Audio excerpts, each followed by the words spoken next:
News চারিদিকে আছে, viral হয়নি বলে কিন্তু ওদের নিয়ে কেউ কথা বলছে না। আমার কেন আমি এই দেশের নাগরিক না? আমি কি নাগরিকের সেই সুবিধাটা পাই না, যে সামাজিক সুরক্ষা? আজকে এই রাস্তা দিয়ে চলতে গেলে তার অন্য আছে কিনা, তার পোশাক কেমন, এটা নিয়ে কথা ওঠে। আমি কি এই সমাজে এইরকম আমরা পরিস্থিতি নিয়ে বেড়ে উঠতে পারবো?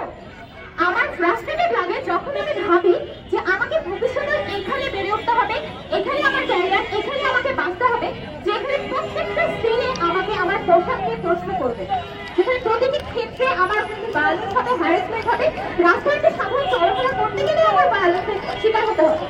যদি এরকম পরিবেশে যদি মনে করেন যে আপনাদের শুধুমাত্র পুরুষদের সুরক্ষা রাখা হবে, পুরুষদের অধিকারকে সবসময় নারীদের সুরক্ষা রাখা পুরুষদের দায়িত্বের বিষয়টা, তাহলে এটা ঠিক না। অর্থাৎ বেশি জনসংখ্যা নারী, আর সেই নারীদের যদি আপনারা এভাবে অবহেলিতভাবে রাখেন, তাহলে আমার মনে হয় না আপনারা আমাদের জনসংখ্যা হিসেবে, নাগরিক হিসেবে গণনা করছেন কিনা। সাধারণ ফুটপাতে চলতে গেলে কতটা গায়ে ধাক্কা লাগে, এটা হয়তো অন্য কেউ বুঝে না, একটা ছেলে কিন্তু বুঝবে না। আমাদের প্রত্যেকটা নারী কিন্তু এটা বুঝে, একটা সাধারণ চলতে গেলে কতটা গায়ে ধাক্কা লাগে। আসলে আমাদের সমাজ না আমাদের খুব নিম্ন করে না ভাবে, আমাদের কোনো শক্তি নাই, মানে আমাদের অতটা পাওয়ারফুল ভাবেই না। আমি একটা উদাহরণ দিই, একটু আগে আমি জাস্ট মাইকটা ধরবো কিনা, মাইকটা অনেক ভারী, এটা নিয়ে আমাকে বলে মাইকটা ভারী, আমি ধরছি, সমস্যা নেই। মাইকটাকে এতটাই ভারী যে আমি ধরতে পারবো না। শুধু এটাকে না, প্রত্যেকটা ক্ষেত্রে আমাদের নিম্ন করা হয় যে না, তোমরা তো এটা পারবে না। রাস্তায় চলতে গেলে কেন আমার একজন পুরুষ সাথে দরকার? আমার বাবাকে দরকার, আমার ভাইকে দরকার, আমার ছোট ভাইকে আমার সাথে কেন পাঠাবে? ওরা থাকলেও নিরাপদ না, ওরা থাকলেও নিরাপদ না। এমন আছে ওরা ছোট একটা বাচ্চা, 5 বছরের বাচ্চাকে আমাদের সাথে পাঠাবে যে তোমার নিরাপত্তা সে নিশ্চিত করবে। হাস্যকর না? হাস্যকর। আমরা কি ধর্ষকের পাশে যাচ্ছি, ধর্ষকের বিচার চাচ্ছি, ধর্ষক যেন না হয় এটা প্রতিবাদ করছি। আমরা কি ছোটখাটো হ্যারাসমেন্টের প্রতিবাদ করি? আমরা ছোটখাটো হ্যারাসমেন্টের কোনো বিচার করি?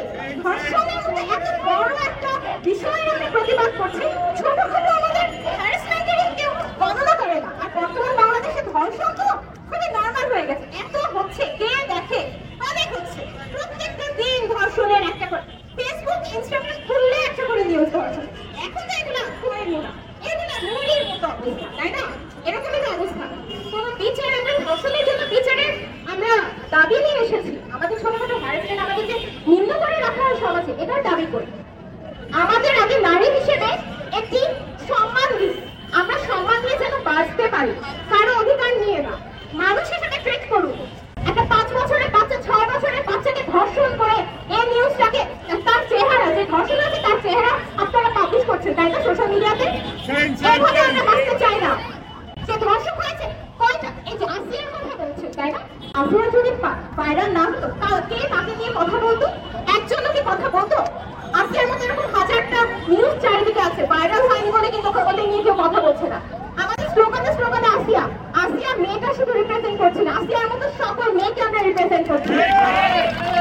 আমরা আসিয়ার মতো সকল মেয়ের সাথে যত অন্যায় হয়েছে তাদের বিচার চাই আমরা।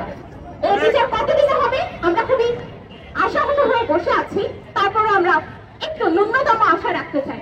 আজকে আমরা খুব ন্যূনতম দাবি নিয়ে এসেছি, মানুষ হিসেবে বাঁচার দাবি। এটা যদি আপনারা দিতে পারেন, আপনাদের জন্য বড় দাবি। ধন্যবাদ।